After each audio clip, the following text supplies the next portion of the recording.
The Upper Peninsula of Minnesota and Cascade Falls is the subject of our next episode of Painting and Travel. Sarah talks with Minnesota artist Neil Sherman in his studio, while Roger uses acrylics to paint the falls and its surrounding landscape.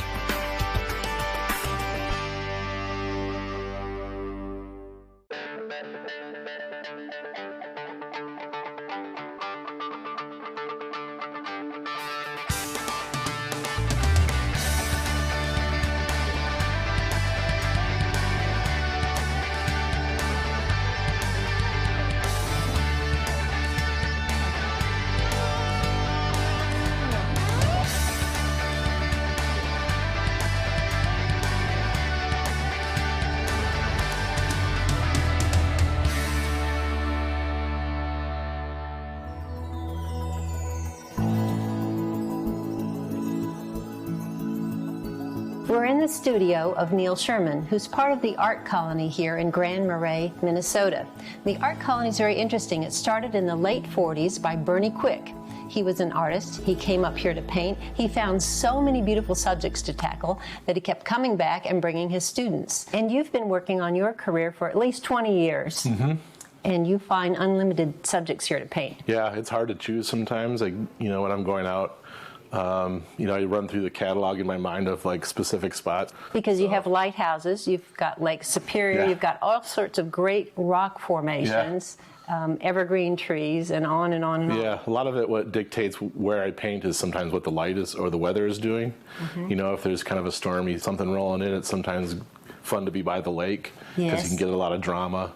If it's, bright and sunny, maybe go inland to get, long shadows on some of the big bluffs or something like that, or the nice lakes. And I suppose there are quite a few seasonal changes being in northern Minnesota. Oh, there's all of them. Which is more challenging? Is it the winter scenery that's more difficult with the bright sun? Or I think the greatest challenge is, particularly in the wintertime, of course, is how do you dress for it? And you're dealing with mittens and layers and boots, and so you're just it's another obstacle to deal with in terms of it's hard enough to do the painting. Well, how much of a struggle do you think it is to be an artist in this day and age? Man, it's hard. Number one, plein air painting has taken off exponentially, so there's a ton of people out there doing it for different reasons, professional, for fun. So you have a lot of competition in terms of other paintings out there. So it's challenging.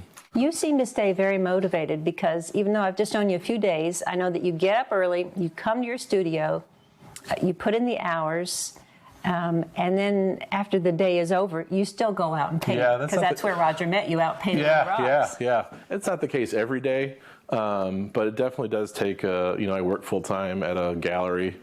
So it does take an extra effort to, get up early in the morning or go out after work and do something. And then usually I paint on my days off too. So I wonder where that desire comes from, because often I run into people that say, oh, I love art and I love to paint. I just can't find the time. Mm-hmm. But you make the time. I've always just been, since, I was in high school, and I've always just loved images and wanting to figure out a way to capture those. Finding a teacher. Mm-hmm. Don't you think that can be difficult for a student of any of the arts? But yeah, it's difficult in terms, we live in a different age now where, people are busy and the teacher may be a long ways from where you are and you only get one weekend or a week out of the year to study with that person. I was fortunate enough to find a teacher who taught out of his studio and that I could take, classes from on a regular basis, which I think is really important if you're interested in learning how to paint or make a career out of it. Artist's Point is an area very close to here where it's just got all kinds of beautiful subjects, and I think that's where you and Roger met. Yep, yeah, I was painting that painting when you guys wandered out. Yeah, well, instead of running into wildlife, we were lucky enough to run into some other artists. Yeah. So that was fun. Cool, yeah. And I know that you had a painting session with a model who was sitting on the rock. Yeah, it was in the wintertime, the art colony has a life drawing co-op where artists can come in and just work from the figure indoors.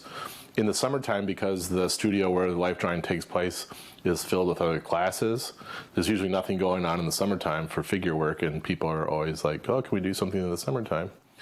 So I thought it would be fun to, have a figure, but because number one, you're outside in a public place and it's cold and buggy, it's a little challenging to have like a nude model like you would inside. Challenging, I would say impossible. Impossible, yeah. I know a few evenings ago you invited Raj along with another artist, Rick, to paint at the Cascades. Yep, Cascade River State Park. There's a beautiful, it's called the Cascade River, and it flows into Lake Superior, and it's got a number of waterfalls, thus giving it the name Cascade. Is that a place you can visit in the winter?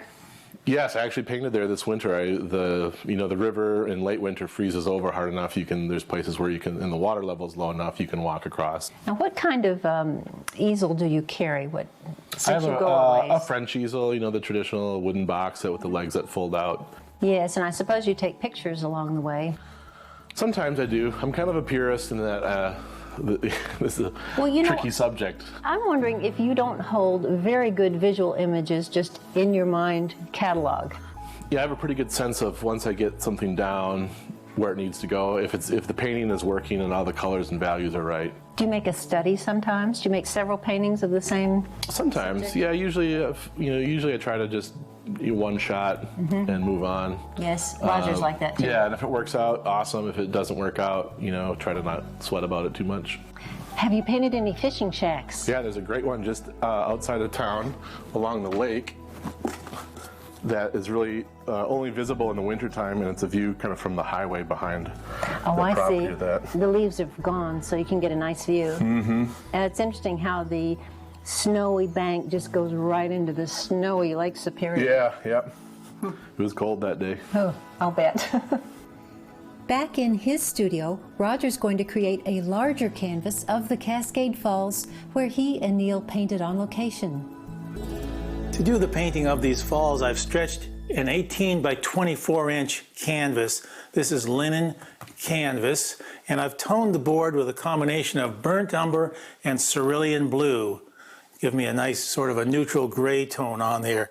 This is the painting I did on location, and when I compare it with the photograph, I notice in the photograph that I lose so much of the color that I actually saw when I was out on location. So today I'll be using a combination of my painting I did on site and my photograph.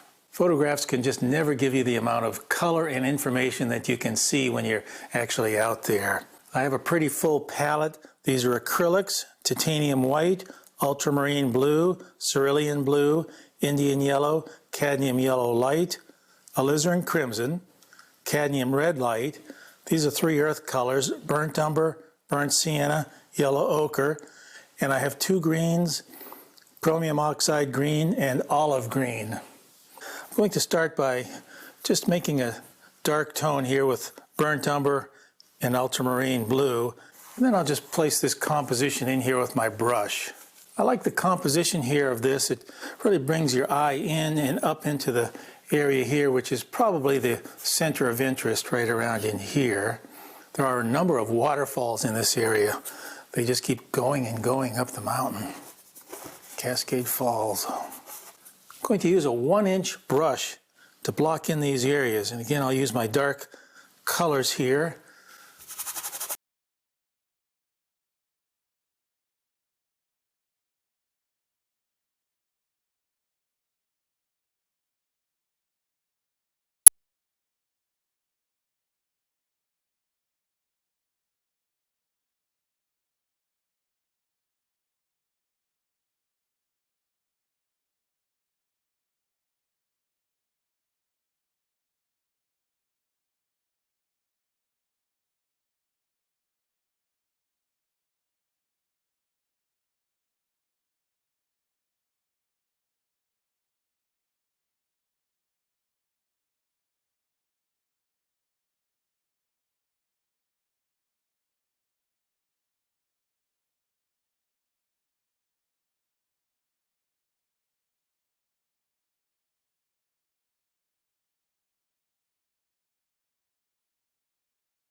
I haven't used any white, but now I'm dipping into my white. If I were to use white in any of these dark areas, of course it wouldn't be as dark, but it would also get sort of a chalky look, and I want to stay away from that. Okay, here's some of these trees in the background where the sunlight is catching it. This was kind of late in the day when we were here painting. I would have liked to have done this on location, but it was quite noisy there, so that was just not a possibility. And up here we have one of the small falls, and here's where we have a lot of white water here. And then it just flows out in all directions there. Right in the foreground we have some very warm burnt sienna, yellow ochreish looking colors. Maybe a touch of brown in there too. I don't want to get too vivid. And this is still an underpainting here. And you can see from my photograph what I'm trying to accomplish here, all this warm tone right down in here. With the razor blade, I'm going to scrape my palette off. I do that often just to keep a nice clean surface there so I don't get too many colors that are muddy or colors that I don't want. I'm going to stay with my dark colors here for a few more moments. This is burnt umber and ultramarine blue. I spray my board every once in a while. That just lets this paint flow over my canvas, lets it slide over the canvas easily. That's really all this sprayer is doing. It's not helping me mix anything, or it really doesn't help keep the paint wet for very long. It will for a short time.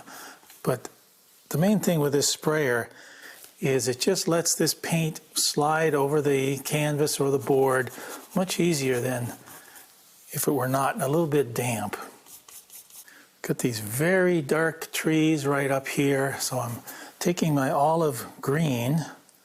I want to see the color in this, but I don't want any of these colors to jump out at me in such a way that they're not going to look natural. So I have to hold myself back at the first part of these paintings to keep everything very kind of neutral, subtle, and a bit drab, really. And that will let me reserve the colorful spots, the bright spots, for later on in the painting when they'll really matter. I'm not seeing too much of a pattern here on these rocks, and I'm not sure I need very much of a pattern, but I do need something. This just can't be one big solid blocky area. It needs to get divided up into a way that is interesting.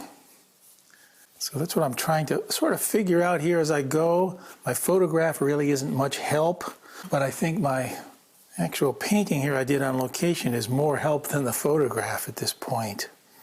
At least I can sort of look at some of these colors and everything and see what I need to do in here. So I keep that real close. I'll take my white and yellow ochre, give me a nice warm, bright tone there. And I'll scumble in some of this water coming down. Paintings like this just have to be built slowly, a little bit at a time. They can't be hurried. I did another painting, a little similar to this, from Yosemite National Park. It was a larger painting done in oils. As you can see, this has a bit of a similarity to it. But the painting I'm doing here won't be quite as involved as the one that was out in Yosemite. I'll keep this one more simple. Okay, in the background, there's some rocks way back here. I have to kind of start to build those up, put some highlights on them here and there. I'll go back up into these trees now, put another layer of paint on these trees in the distance. White and blue, this will make my sky color. I think I'll warm this sky up with some yellow ochre. Don't want a very blue sky here. Now, there's not much sky coming through here on my photograph, and I remember when I was painting on location, I couldn't see much of the sky either, but in the painting I did here on location, I did add more sky to it. So I think I will do the same here with this piece. Maybe put a lot of sky right down in here. Okay, I'm going to leave that, and then I'm going to come back for a while and put some more branches and limbs up in that area. So I'll lose some of these sky holes on the next go around. I guess while I'm back here, I can add a few details to some of these rocks. I need to keep these cool back here, so I keep dipping into my cerulean blue. Now, there's a lot of different layers to these rocks. It's not as if there were one big rock right there. They're sort of in front of each other. So I'll divide this big shape up into smaller shapes, but still try and keep the big shape intact. So now we have this big shape, and we have this small rock coming up in front of it, and another one down here on the side. So we have one rock here, another one in the back, and another one a little further back still. So that gives me 3 different layers of rocks, but when you look at this, it's not all broken up into a lot of separate little layers that may be distracting. I still maintain that one large shape. And that's really what I want to do with all the rest of these as well. Now, as I look at this, I see that the value of this rock back in here is just as dark, the same value as these here, but this is very much further in the background. So I need to adjust that. So with my cerulean blue again, I'll scumble some color over that, and that will change the value of that rock, push it back in the background, and lighten it just somewhat. Right in front of these rocks, I'll put some water coming around here, Indian yellow, chromium oxide green, put a hint of some leaves right in here, and I'll change the color of that green. I'll make it very yellow. It looks like green, but really it's just yellow. But when mixed in with the rest of these, it gives that green look. And with a dark color, ultramarine blue, and my burnt umber again, I'll just take my smaller brush and drag a few of these tree trunks down in this area. I won't drag them all the way down. I sort of start them, and I kind of lift my brush up and lose them, and then I'll find them again back there. So I don't want it to look like a bunch of dead trees. If I were to put the tree trunk all the way down without having these breaks in there, it would kind of look like a dead tree. But as it is here, it just looks like there's foliage around that tree trunk. And with a very light tone, put a few highlights right across the top of these rocks. So now it really gets to be very much a matter of putting in detail, and it's kind of the real fun part of a painting. But it's not as important as laying this out to begin with.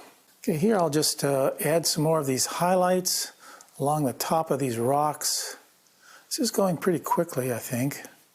The shapes in here can be much bolder than back here. This is in the distance. And these craggy shapes, I can place them in with a larger brush, a little bit larger brush.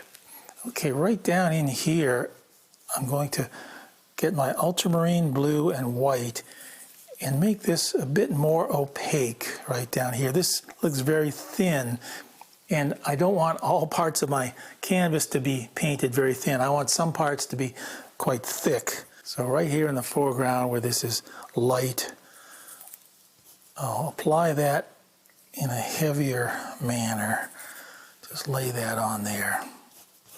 It's really easy to get off the mark very fast. You know, 1 or 2 strokes with the wrong color, the wrong value can just totally change a painting, totally wreck it. So I have to be careful, but at the same time, I can't be too timid about painting either, because people can recognize a painting that was done without conviction. I'm going to put some cerulean blue right in here. I do need a few very colorful, bright areas to this painting, but I have to use them in a very sparing sort of way.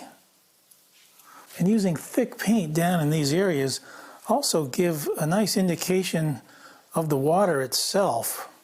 It really describes what's going on there better than thin paint would.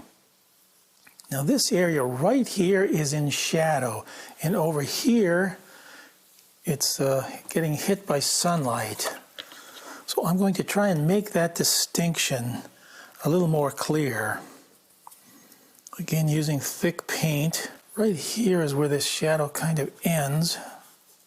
And while this is still wet, I'll just keep working into it and create those patterns that I see in my reference photograph.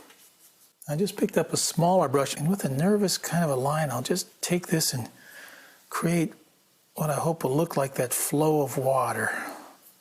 It sort of goes in a zigzag pattern, almost a diamond shape.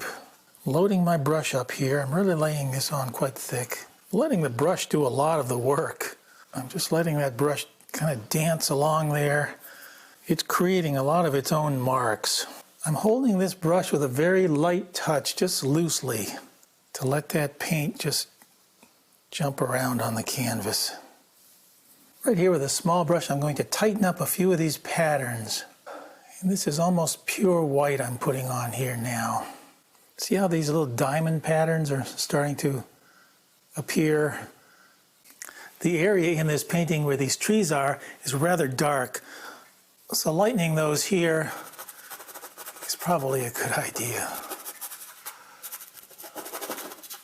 Don't want to put too much light in here because I don't want to destroy that large dark area. Just want to put a few touches in there of green. And maybe suggest the edge of a few of the trees. And a few trunks of these trees would be a bad idea either. And that just breaks that area up, gives some more variation. And I'll just place a few branches here and there.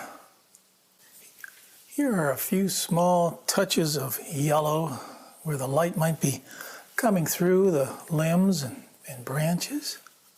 With the dark color, I'll place in a few of these dark looking trunks. There always seems to be one tree trunk that's falling over. I think I'm going to place one in here. Right about there. I put that in there with chalk, just so if I don't like the positioning, I can wipe it out easily. Okay, with a very dark color, I'll just put that tree trunk right in there. Step back a little bit and see how that looks. Maybe a little bit wider would be good. There. And I'll put some branches on here. And maybe one more tree trunk right here. Maybe a smaller one. There we go. I'll mix a warm color and put a highlight right on the side of these couple of trees. And the light will probably be wrapping around that tree trunk, so I'll put another light portion on the other side of that tree. And with some cerulean blue, I'll put a few cool shadows right on this trunk. Now on each side of this waterfall, we have two sets of rocks, and they're both very, very dark. So I think on this side, I'm going to make it lighter. And that will just give a variation between the rocks on the left and the rocks on the right. And I'll sculpt in a few more patterns on these rocks. So this side of the riverbank will have more texture on it than the left side. I'm adding some blue to this because there is a lot of moisture in the air, so this blue color will give that a sense of wetness. I'll add a few patches of green here, maybe some little foliage, grass and things growing up between the rocks. And right in this area, I'll place a few leaves that are coming over from one of these branches. But I think a few leaves will break up that large dark area. And I guess a few small branches wouldn't hurt either. And now for a few more bright highlights with my white and yellow ochre.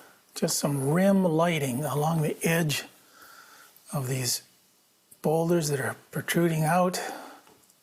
These fine lines with this detail will bring the focus into this area, I think. A touch more color over here on the left side of the bank. Maybe a touch of green here and there for some foliage or fallen leaves. I'm going to finish this painting by adding a bit of mist right down here by the fall. I'll pick up some white with my yellow ochre and sort of with a dry brush, I'll wipe my brush off there and just put that on as a wash, as a glaze. And I'll flip up a few areas here with the tip of my brush where some of that water is splashing. And some pure white, quite thick, will add just a real bright accent. Well, I think that's going to finish this painting of Cascade Falls. It went fairly quickly, and one reason it did go so quickly is because I had done this painting on location, which really helped me get a good grasp on the composition and especially the colors.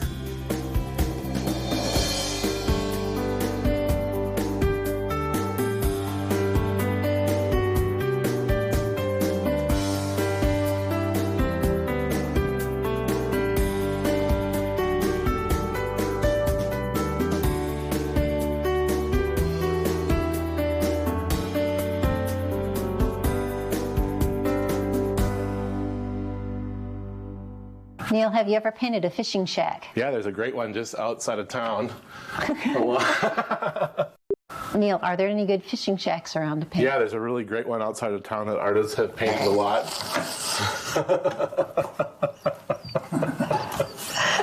Neil, wait. Okay, sorry. Neil, have you painted?